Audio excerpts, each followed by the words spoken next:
চিত্তচিরে চৈত্র মাস। বাহার ভাইয়ের চিঠি।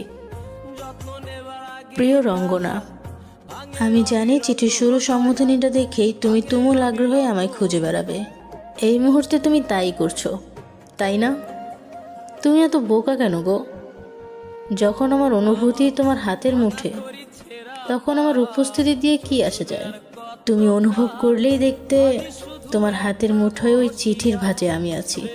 অথচ তুমি তো তত চালাক না। চালাক হলে কি আর আমারও তো কাঠঘর পোড়াতে হতো? তুমি নাকি পড়াশোনা শিখেই তুলে মন খারাপের উৎসবে মেতেছ। এমন হেলাফেলা করলে বাহার ভাইয়ের রিক্সার খরচ দিবে কিভাবে? বাহার ভাইয়ের তো আর ভাগ্যে চাকরি নেই। এখন যদি রঙ্গনাও কিছু করতে না পারে, তবে আমাদের সংসার হবে কি করে?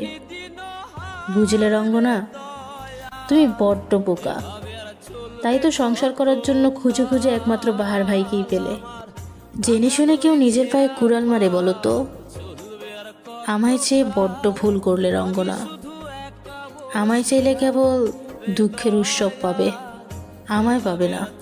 তুমি কি বিশ্বাস করো তোমার বাহার ভাই কোনো খারাপ কাজ করতে পারে? আমি জানি তুমি তোমার বাহার ভাইকে এতটাই বিশ্বাস করো যে কখনোই তাকে ভুল বুঝবে না। কিন্তু খুব শীঘ্রই হয়তো তোমার সেই বিশ্বাসের আয়না চূর্ণ বিচূর্ণ হতে চলেছে।